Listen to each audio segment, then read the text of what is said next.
माझं नाव आकाश आहे आणि मी दुसऱ्यांच्या घरी स्वयंपाकाचं काम करतो. हा माझा पहिलाच व्हिडिओ आहे. म्हणजे दुसरे पण आहेत व्हिडिओ, पण हा माझ्या आवाजामध्ये हा माझा पहिलाच व्हिडिओ आहे. तर सकाळी गेलो कामावर लवकर, चहा वगैरे करून घेतला, सगळ्यांना चहा दिला.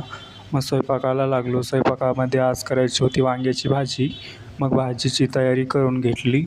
भाजी वगैरे धुवून घेतली, चिरून घेतली. मग कणिक वगैरे भिजवली. मग कणिक भिजेपर्यंत भाजी टाकली फोडणीला. मग लगेच रात्रीचा भात होता, मग तो भात पण त्याचा जिरा राईस केला. मग लगेच कणिक वगैरे भिजली होती, मग लगेच चपात्या लाटायला घेतल्या. चपात्या लाटल्या. मग त्याच्यानंतर नाश्त्यासाठी करायचे होते आलूचे पराठे. मग ते पराठे पण लाटून घेतले. मग सगळं झाल्यानंतर भाजी वगैरे शिजली होती, सगळं म्हणजे टेबलावर ठेवलं सगळं स्वयंपाक केलेला. मग ओटा वगैरे पुसून घेतला, सगळं क्लीन केलं, ओटा वगैरे पुसला, सगळं टेबलावर मांडलं. मग मी निघालो आता घरी. बाय. तर व्हिडिओ आवडला असेल तर चॅनलला नक्की सबस्क्राईब करा, लाईक करा, शेअर करा. थँक्यू.